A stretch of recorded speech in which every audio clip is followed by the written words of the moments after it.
want to start this press conference by saying that Johnny Stewart will no longer be the manager of the Washington Nationals.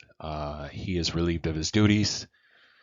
It hurts me to say this, as me and him basically have been together for almost 2 years now, trying to help this organization get to where it was in 2019 and beyond.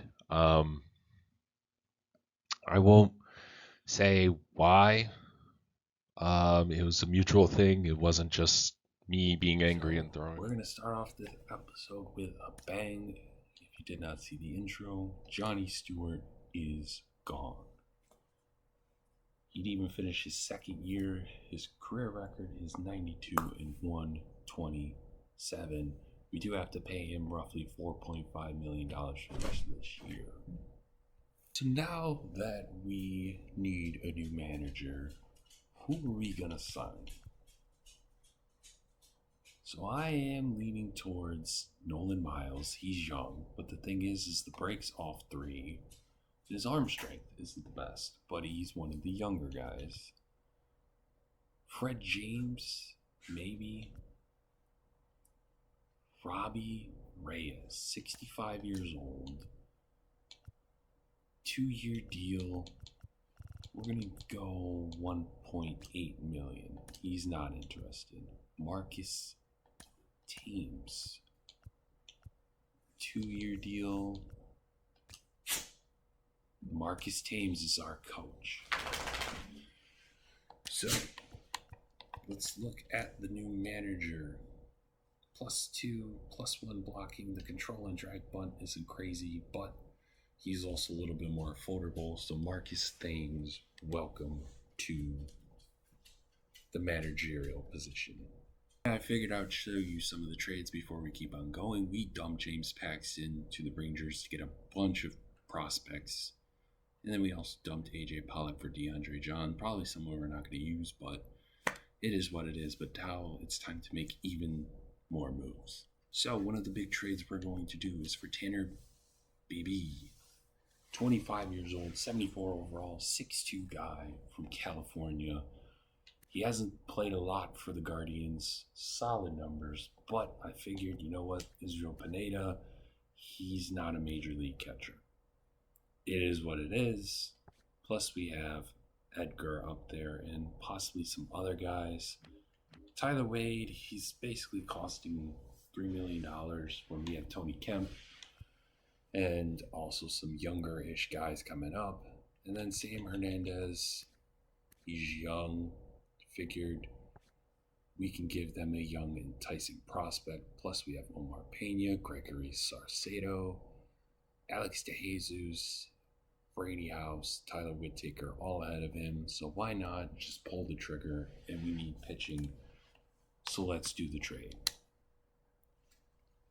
He is a Washington National now. We're going to switch it up. We're going to have Tanner Bibee be the fifth man in the rotation. See how Noah Schultz does in terms of the bullpen. Worst case is we can switch him out with Andrew Hudson as well. And I think we're going to switch out and have... We'll give... How many saves has he have? He has 8. He has 12. He has 1. Alright, we're going to try him for now. But we got more trades to do. So we can get Rob, I don't know how to say it, but a really good bullpen guy. He is on the last year of his deal. For Ryan Leach, 23 years old. The trade logic doesn't make the greatest sense. But what about if we give maybe Omar Pena, who has been struggling,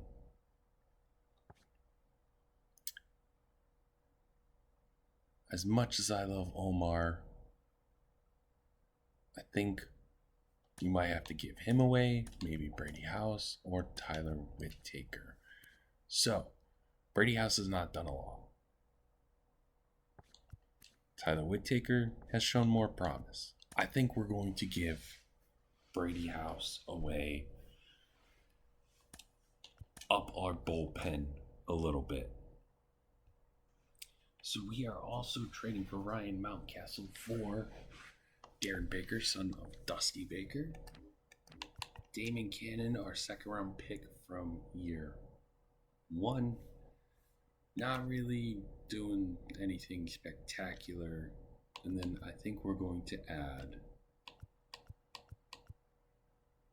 a young outfielder as well.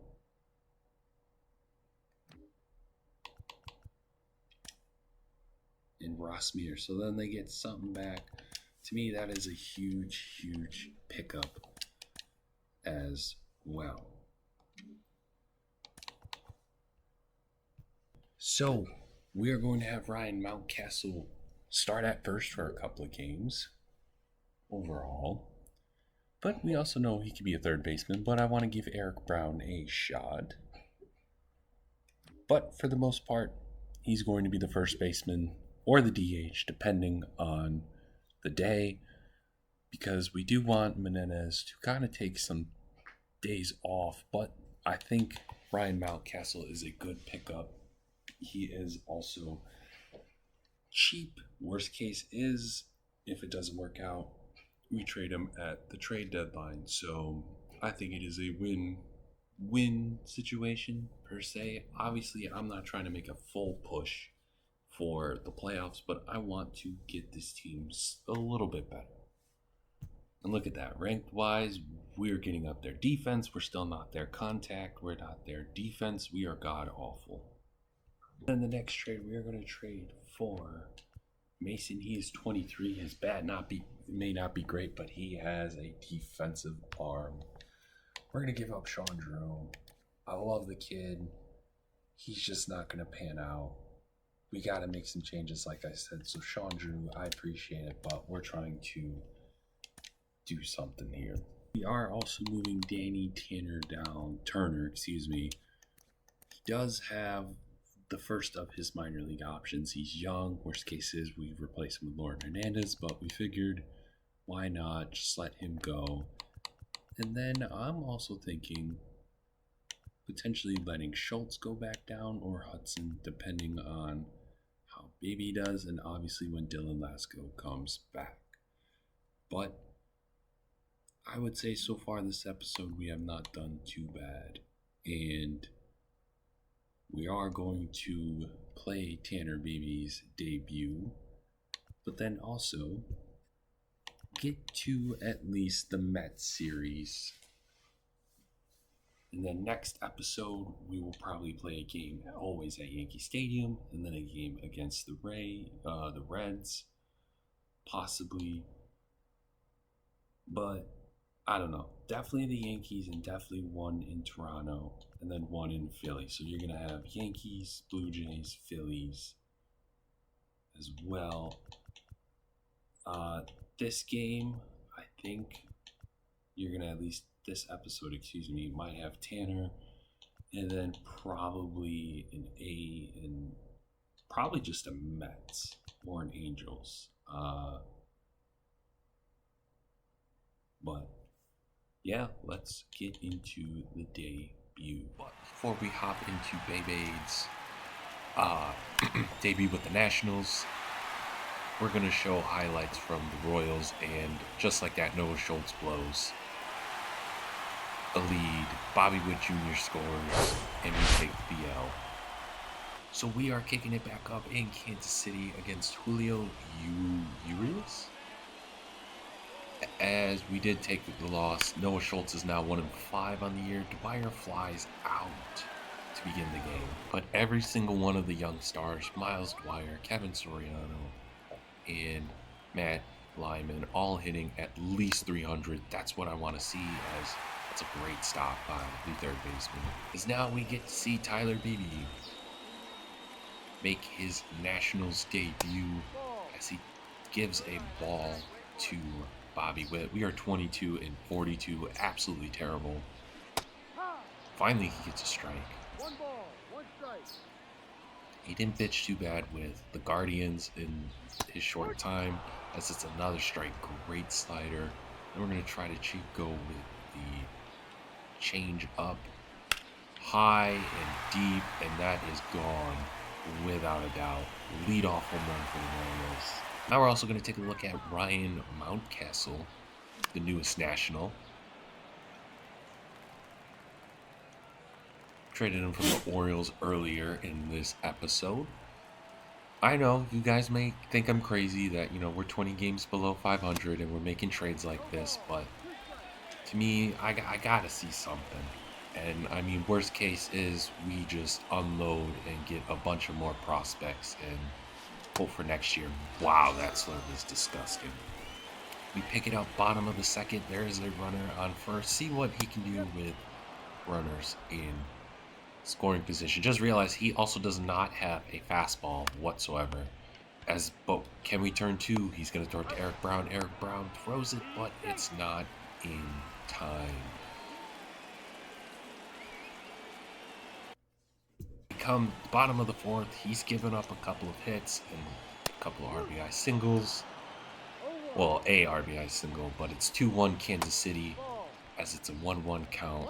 Maybe he's a good bullpen guy, as Eric Brown's going to get there because he does not have a fastball, but we're still down one entering the top of the fifth. Top of the fifth, Alex Verdugo got a single.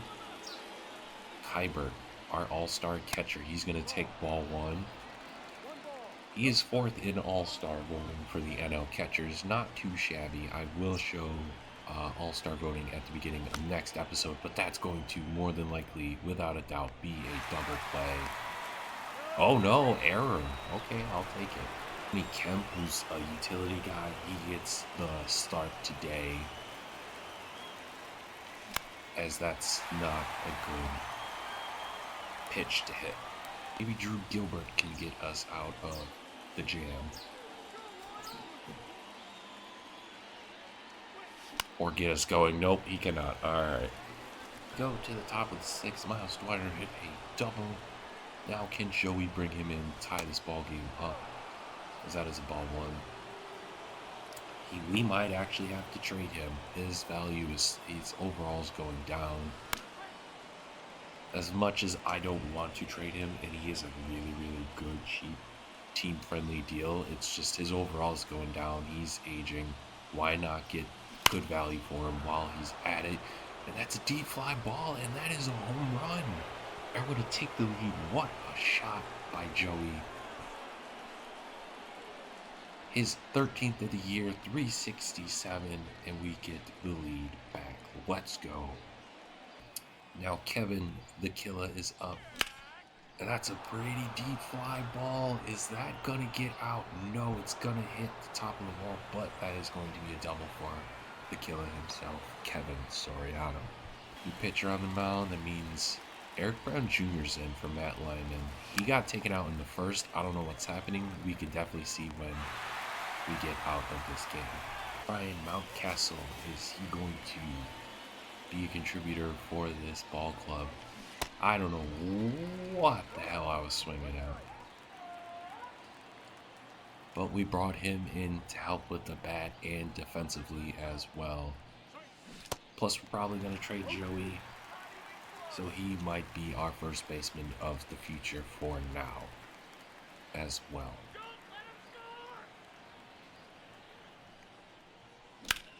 Ooh, just late too. And the pitch.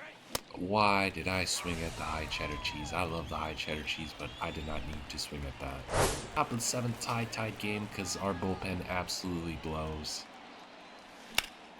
As Miles Dwyer, he's going to get a high fly ball, but it's going to be a fly ball. Top of the eighth, can we break this tie? With Kevin Soriano up to bat, and I'm probably going to say too early. Yeah, it's either too early or very late. That was very late. Or too late. As I'm not falling for that again. Or try not to, but I probably will eventually in future episodes, without a doubt. With an error by Ryan Mountcastle, or he reached on base with an error. Can Alex Verdugo, the free agent acquisition, can he get it done against Dylan Coleman, top of the 8-3-3 here in Kansas City? He cannot. So we do end up losing 5-3. He gives the no decision. Lauren Hernandez gets the loss, and Bobby Witt Jr. is the player of the game. It is what it is. The news just got worse. Matt Lehman tore his calf, and he's going to be out 2 to 3 months. Pain. Absolute pain. We have Tony Kemp be the second baseman for now, and then Miles Dwyer will be the shortstop. But that is really, really sad. It sucks, because he was playing absolutely great. I mean, he was hitting 304. He had 69 hits, 6 home runs, 27 RBIs. I mean, he was just, I thought he was playing really, really well in terms of his bat. His fielding probably could use some work. 8 errors, but, you also got to remember, this is his first full. We haven't had a whole, we just switched him from left field to shortstop in spring training. So he's learning on the fly.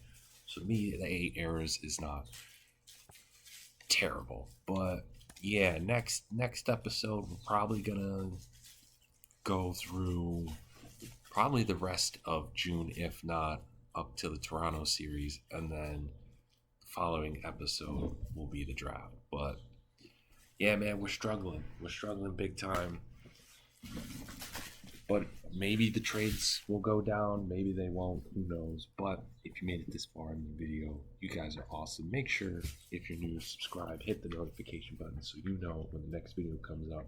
Leave a like and drop a comment about what we should do for the rest of the season. But till the next video, you guys have a good one. Peace.